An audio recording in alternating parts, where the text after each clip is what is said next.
Yo, what's going on, YouTube, and welcome back to Goal Line Hockey. It's your boy Kevin Forte, and we're going to be trying something different today. Now, I don't want to get too far into this. We've been having problems today with the computer. This is my third time making this video, so what we're going to try and do, it's kind of a fitting week to try and do it. I'm not going to go over every single team in our Power Rankings. It's the Week 9 Power Rankings for December 18th, 2021. For you guys watching this, at the earliest, it'll be December 19th, 2021. So we have a lot to talk about today. Now, I want you guys to let me know in the comments down below at the end of the day, do you like this format better? Instead of going over every single team saying a lot of the same stuff week after week, we're going to go over the teams that were the movers and shakers in our power rankings each week. So we're going to try that today. So like I said, let me know what you guys think. So we're going to go through some teams here. So at number 30, we're going to go right to the New Jersey Devils. The New Jersey Devils right now, they're on a 4-game losing streak. The Devils are not the team that they were through the first month of the season in October. Jack Hughes, Mackenzie Blackwood went down with injuries, and we thought when they'd come back that the Devils will be back. That necessarily wasn't the case. Now, the good thing is we have seen the emergence of some of the young guys that have been the optimism in the Devils organization. Dawson Mercer, Yegor Sharangovich have actually been very solid for the Devils. Alex Holtz was sent to World Juniors in Germany or whatever his team is over there. So there is some promise there for the Devils. But with that said, you're on a 4-game losing streak. You're playing in a really tough division. I don't think they dig themselves out of their current hole that they're in. And I find that right now they're in a spot. I just don't see the way out for the Devils. I don't know where this, the optimism of them coming back into the playoff picture comes in, because teams have kind of gotten ahead of them. And I think it's now to the point where I think this could be the last hope for the Devils. And it sucks, because the hope was going into this year that this would be the year where, they're kind of on the training wheels and they're starting to, start to walk by the end of the year. Even if they don't make the playoffs, there's still some, something to build off of next year. I don't know if that's necessarily the mindset right now in New Jersey. And you have to start wondering, in terms of the management side of things, what's next for the Devils? What do they do in order to get themselves back in the playoffs? It's very easy to tear it down, very easy to rebuild. It's just the second half of that, getting back to the winning, getting back to the playoffs and having success, that's the hard part. And that's where the Devils are at right now. Is it this year? Is it 2 years from now? Is it 5 years from now? When do the Devils get back into the playoffs? Because it seems like we've been asking that question really for the last couple of years now. They've won a couple of draft lotteries. They've had things go their way on the draft table. Now they need to put it together with the on-ice product and drafting good players in the later rounds. That's where the Yegor Sharangoviches of the world come into play and are critical. They just need to see more of that. And as these guys develop, we will see that from the Devils. The good news is, too, for the Devils, their Utica affiliate, the Utica Devils, have been really, really good in the AHL. Probably the most dominant team in the American Hockey League this season. So maybe you call some of those guys up, and maybe there's some of your prospects that are ready to go. Again, that's not always the case, but that is something that, maybe they look to that direction in terms of maybe trying to fix some of their issues. Again, it's very different in the AHL, as most of you probably realize, but again, in this situation, that's kind of a last resort, and that's something they may have to look to. Another team we're going to look at here is the Ottawa Senators at number 26. The Senators have actually shown some promise here. They're 5-5, so their record over their past 10 hasn't been great, but there's been promise. There's something to look forward to in Ottawa, and they play some games where you're like, all right, the Senators they're rising, they're coming back, and yet they'll follow that up with 2 or 3 games where they aren't producing and they aren't scoring goals. And it's inconsistent, and very similar to the Devils, in terms of when are we going to start to see them back in the playoff conversation? Where does the buck stop? And I don't know if it's the year for the Senators but at least they're showing that they can put together a couple wins here and there. And they're going to have weeks like this where you're like, okay, that's salvageable. And I think that's something that going forward is something for the Senators to build on. And when you have guys, when you're scoring by committee, if you have your guy that's not producing, that starts to affect your team over time. And I hate to call it Tim Stützle. He's been there. He's been in all the right places. He just hasn't been able to get the finish. Once he gets that touch, he's going to be really hard to beat. It's just getting there. And that's going to be the biggest hurdle for Stützle this season, as well as the rest of the Ottawa Senators. At number 22, really disappointing here. Really, really disappointing. The Dallas Stars, they're a 500 record right now, but they're on a 5-game losing streak. Now, if you guys remember, 2 weeks ago, they were on a 7-game winning streak. What happened in Dallas? They lost that game in Vegas, and things have gone completely sideways since then for the Dallas Stars. They're on a 5-game losing skid, and it seems like things are just spiraling out of control. The Ben Bishop news last week, the John Klingberg rumors keep coming up over and over and over again. This would be a good year if you're the Dallas Stars to sell. I mean, you look at what they've got right now. They have John Klingberg pending UFA, Alexander Radulov, and Joe Pavelski. They could get some pretty decent assets for those three guys. Obviously, John Klingberg is the guy that's going to get you the bulk there. But all three of those guys are respectable enough where, as a rental, teams would be willing to give up something for them. So if the Dallas Stars do decide to go in that direction, I don't think Dallas Stars fans should be too disappointed. Because what's the alternative? They make the playoffs, right? They barely squeak in, and they get bounced in the first round by one of the more dominant teams. And now you lose Klingberg and all those other guys for nothing. So, again, you got to look at it in the more positive thing. And it's hard to do. I get that. But the Dallas Stars, other than that 7-game winning streak so far this year, have not really given me any sense that they are really a playoff team. And again, very similar to the Senators, it's a very much scoring by committee situation, and they're just not getting that scoring from those guys like Radulov, and Jamie Benn. They need to see those guys score if they want to make the playoffs. It's been years now that they haven't been able to do that. There could be some major shakeup in Dallas this summer, and I wonder if those three guys moving on is the beginning of that such, in terms of probably a potential rebuild in Dallas. And they could do that around guys like Miro Heiskanen, right? All right, so we're going to keep moving up. At number 19, the Bruins. We'll take a look at the Bruins today. Yeah, the Bruins, they're 4-4-2, right? So their record hasn't been great. But again, they've been, this past week, they kind of been snake-bitten with the COVID stuff, losing both Patrice Bergeron and Brad Marchand, and also Jeremy Swayman, who's just injured. Those are a couple of big guys to lose for the Bruins. And some of those guys have actually stepped up pretty well. It's just the production hasn't been there. They haven't been winning games, and that's really the bigger picture thing for the Bruins. So maybe a little bit of a reset week here for the Bruins going into 2022. Hopefully they could start to get themselves back on the right path with Bergeron and Marchand coming back.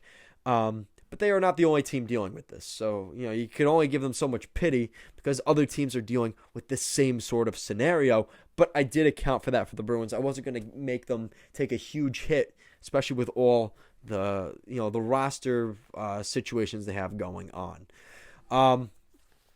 At number 17, we have to talk about the Canucks today, guys. The Canucks are still undefeated with Bruce Boudreau. Same sentence I said to you last week in our Power Rankings. He's a perfect 6-0 for the Canucks at this point. They may have lost to the Leafs for you guys last night, but we'll see how that goes. They're perfect undefeated right now. They're 8-2 in their past 10 games. Thatcher Demko has been really good, and I definitely made an emphasis on that when we last talked. Thatcher Demko is a huge piece here for the Canucks. Because when the Canucks have been good, under this current era with Pettersson and Besser, Horvat, Thatcher Demko in 2020, we're seeing that Thatcher Demko from 2020 again right before the end of 2021. Is this where things turn around for Demko? I really hope so. A really good goaltender in college. A lot of hype around him when he was drafted. A lot of hype when he was in Utica. So now we're finally seeing him in the NHL. he's got to be able to produce. And that's really the key thing right now for the Canucks. So we'll see how long this lasts. But their production has definitely gone up, and this team seems way more poised, way more confident, way more motivated out there. Maybe just a new change of voice was all that they needed. At number 14 is the Oilers. Now, the Oilers still have the best power play in the NHL. And they still have some really good stat numbers overall, but they're slipping. They are definitely slipping. They're 4-6 in their past 10 games. This is not the same team that we saw, not all that long ago. And it's kind of frustrating because, the Oilers have been a team that, the sentiment has always been if you shut down Draisaitl and McDavid, which very hard to do, much easier said than done, then you're going to beat the Oilers. Well, the problem is for a while they had Zach Hyman scoring, Ryan Nugent-Hopkins, Jesse Puljujarvi, and everybody else on that team was scoring points. Kailer Yamamoto, right?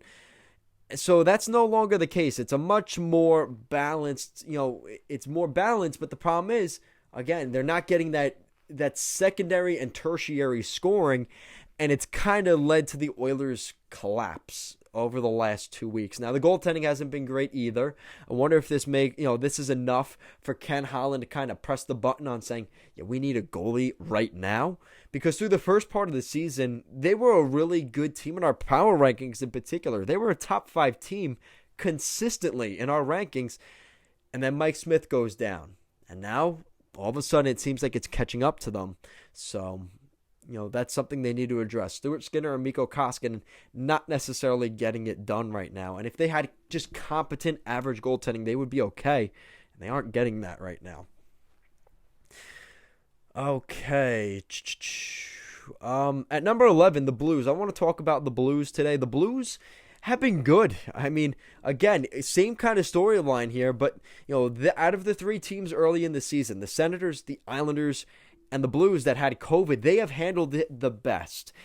And when they score goals, the Blues are hard to beat. Their defensive mindset comes from scoring goals and then kind of preserving the lead and being tough. It's tough to take a lead away from them. So this is something that as a Blues, watching the Blues from the outside, this is a team that I think maybe not 2019 Stanley Cup champion level, but a team that's definitely going to be a force to be reckoned with in the springtime if things keep going the way they are. The goaltending's gotten much better from last year. They're scoring way more goals. Their goal scoring is way up.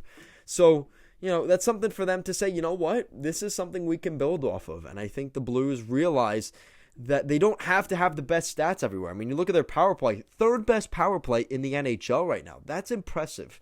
So that is something definitely to look at and say, yeah, I mean, obviously they're doing something right.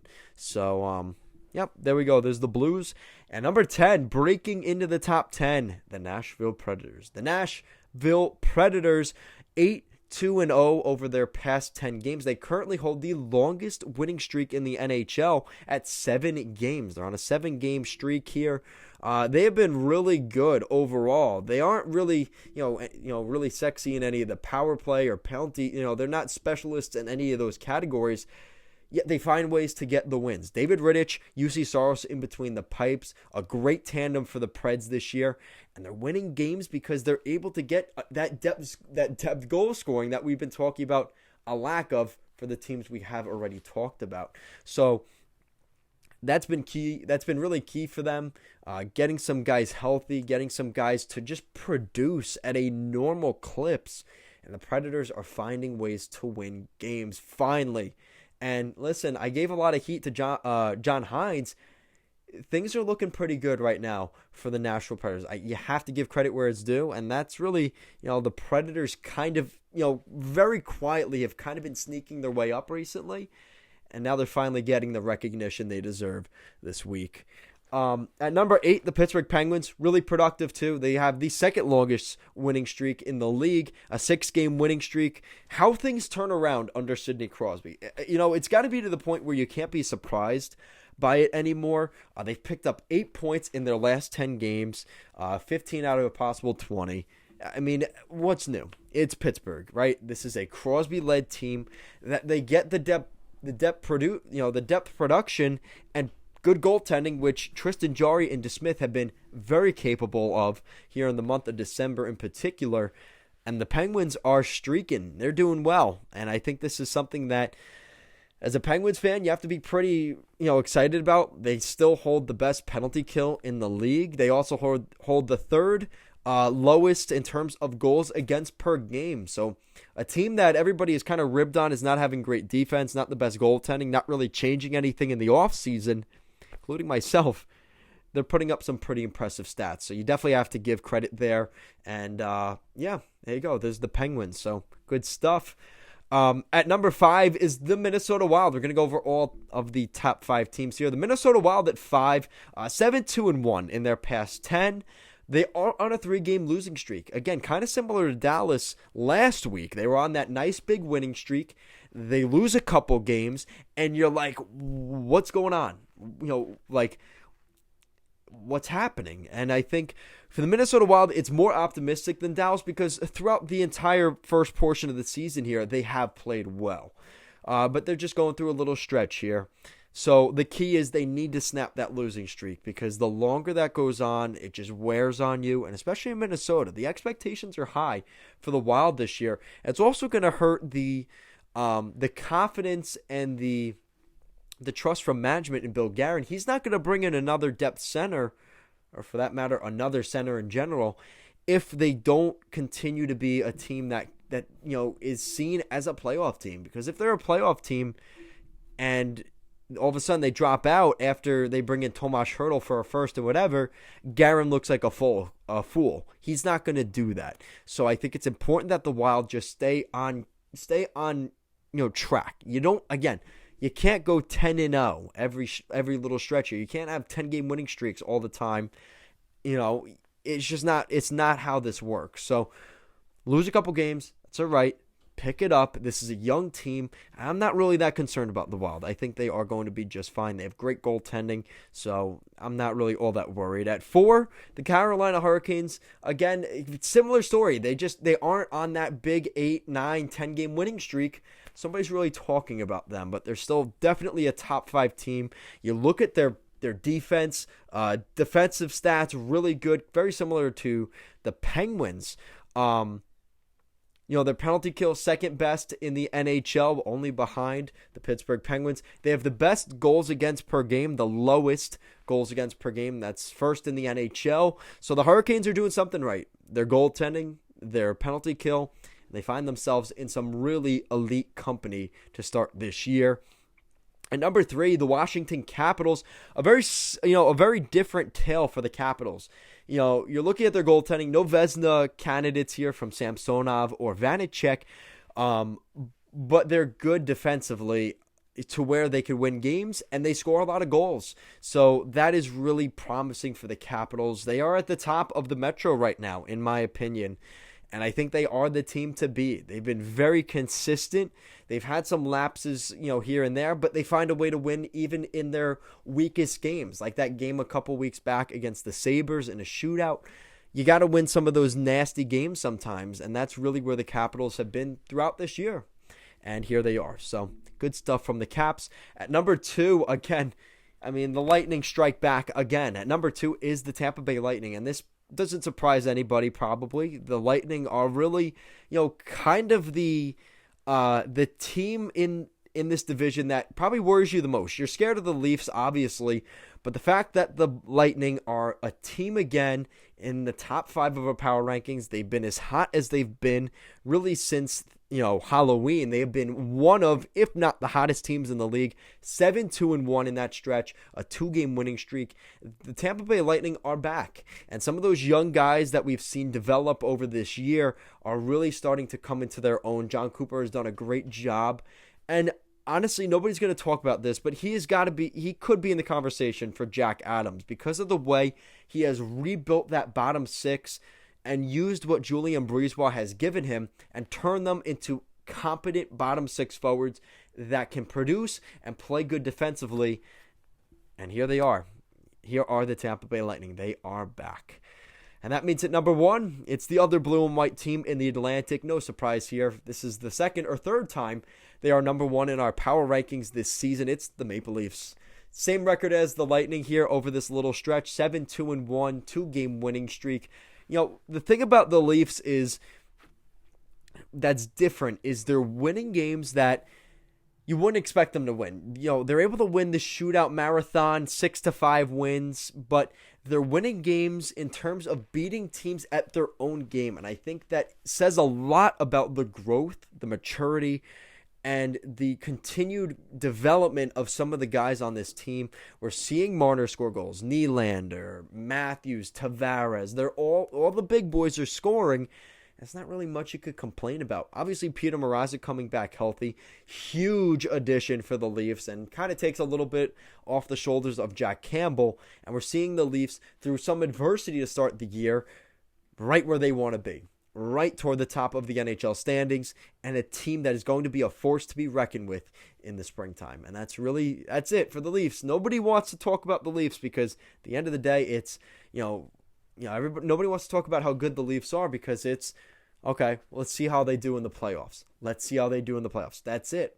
They have to produce in the playoffs, and that's what it comes down to. But you still have to punch your ticket to the dance, and the Leafs are doing that first step in order to move on to further things that they want to accomplish this year. So really solid season so far. Real quick recap of our top 5. The Minnesota Wild at 5. Number 4 is the Carolina Hurricanes. At 3 is the Washington Capitals. At 2, the Tampa Bay Lightning. And once again, the Mecca of hockey is at number 1 in our power rankings this week. It's the Toronto Maple Leafs. Guys, let me know what you think of this new format. This is something we'll see if we try it out long term. It's only a 20-minute video instead of a 45-minute video. So let me know what you guys think of that. And if you like what we're doing here at Goal Line Hockey, want to see the latest news around the NHL, more videos just like this one, make sure to give this video a big thumbs up and an even bigger subscribe down below. Guys, thank you so much for watching, and I will see you again next week.